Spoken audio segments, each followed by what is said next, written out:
This is about making Washington work regardless of who's in the White House or who controls the Senate. You'll regret this, and you may regret it a lot sooner than you think. This war has escalated. This war on both My sides. friends, we are approaching a slippery slope that will destroy the very unique aspect of this institution called the United States Senate.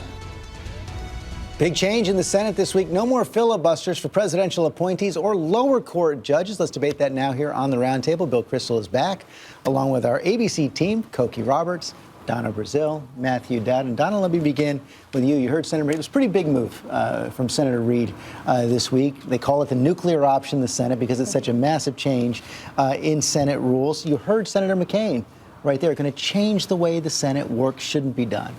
Well, I disagree, of course, with Senator McCain. But, you know, with all of the conversation this morning about the nuclear deal with Iran, this is a melodramatic phrase to talk about the nuclear option being eliminated.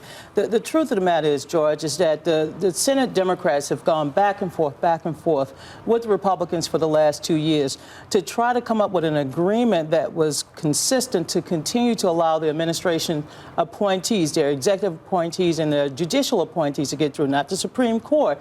And, you know, they just couldn't keep this deal. So Senator Reid, at the urging of his caucus, decided this was time to go ahead and to have a deal where simple majority rule.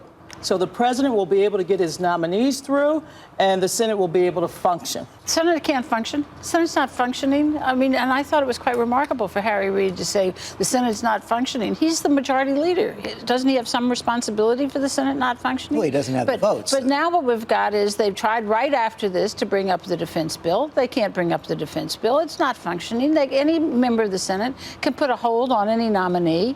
I mean, it's not, all it's going to do is make everybody madder and make it worse rather than easier. To me, this isn't the problem. This is a symptom of the problem. The problem is obviously complete dysfunction in Washington, D.C. And I mean, there's a virus going around in Washington, D.C., and it's a virus of hypocrisy. Harry Reid was against this before he was for it. He's Mitch McConnell was for it before he was against it. President Obama was against it before he was for it. In the end, what's happened is what's happened in the country writ large. I was looking at the data the other day. 80 senators 25 years ago were from swing states. 25 years ago, 80 senators, 20 are from swing states today. The problem in Washington, D.C. is you cannot have the same rules today as you did before. You can't have the same rules in chess that you now have in mixed martial arts. And that's the situation we're in. So it's reflecting the situation we have in the country. But Bill Kristol, I wonder if it's going to intensify the kind of polarization we've already seen, make the Senate a little bit more like the House, where majority rules, and essentially start to move us towards parliamentary government. Whenever a party is in charge, they're going to get their way. Yeah, no, I think so. I mean, I think we're being too nice here, plague on all houses. Harry Reid agreed with Mitch McConnell that this would not happen in this session. They actually negotiated something at the beginning of the session. So he's simply breaking his word because Republicans were not confirming every appellate court judge as quickly as the administration liked, and were holding up some executive branch appointees longer than the administration liked. A lot of executive branch appointees. Yeah, 168 filibusters in the history of the country. No, but a lot of those filibusters... 82 under President Obama. A lot of those filibusters were because Harry Reid, in fact, introduced the bill, filled the tree, as they say, with amendments, and then invoked cloture, and then it's called a, quote, filibuster. The fact is Harry Reid has been... I mean, Mitch, look, there's some blame on all sides, but Reid's behavior as majority leader has been pretty amazing. The House routinely passes legislation the Senate simply doesn't take up. They don't, it's fine, bring it to the floor. If they want to filibuster, filibuster. If the Democrats have the votes to beat it, beat it. But they don't even take up stuff that the House passes. But there are more than 200 nominations sitting there not confirmed. And that is, you know, that is dysfunctional, certainly. But Matt's point is the real point, is that the Senate's just reflecting what's going on in the country. And so you have... In the 1990s, as recently as the 1990s, more than a third of the Senate voted in the middle. And now you don't have one member of the Senate whose voting record is somewhere between the most conservative Democrat and the most liberal Republican. And George, when you look at this, I know a lot of people are reflecting back on what the founding fathers and what they say, this is going to be the worst thing since Thomas Jefferson and all that. We also must keep in mind that the founding fathers warned against day in and day out, including President Washington, about the power of political parties and the power of parties to tear apart the government and create this dysfunction. We are at a point now where the political parties and people line up in these tribes, and it's very difficult. if you, as I say, you can't have the same rules in chess when you're, oh, we're going to be fine and all that, as you have in mixed martial arts, which is where the situation is today in Washington. The question is, what does that mean for the rest of President Obama's second term? We had a new ABC News poll come out this week that shows he's continuing to drop on the heels of this trouble with Obamacare. The president's job approval rating now 42%. That's marking the low of his time in our ABC Washington Post poll. For the first time, less than a majority of Americans see him as honest and trustworthy, and now a full 70% of the country says we are on the wrong track. I mean, I think, Donna, there was some hope. You were expressing, oh, this is going to break the gridlock, but this is likely to poison the well on everything else the president wants to do, especially when his poll numbers are that low. Right. So what are we going to go back to? Hyperpartisanship on steroids? The fact of the matter is that Congress was already mad as hell. They were not interested in getting a lot done. I think the president is going to have to continue to push them on immigration, push him on the Farm Bill, and of course, with all of the budget agreements coming to a deadline pretty soon, he's going to have to continue to see if he can bring some of the middle together. The truth is that Washington, D.C. is dysfunctional. The Republicans enjoy gridlock because they really, and we saw this week, they have no other agenda. But Cokie, the Republicans passed legislation to let people keep their health care if they like it, which, as I recall, is something the president vaguely said people should be able to do. It's not been brought to the House, to the floor of the Senate. The Republicans aren't responsible for gridlock in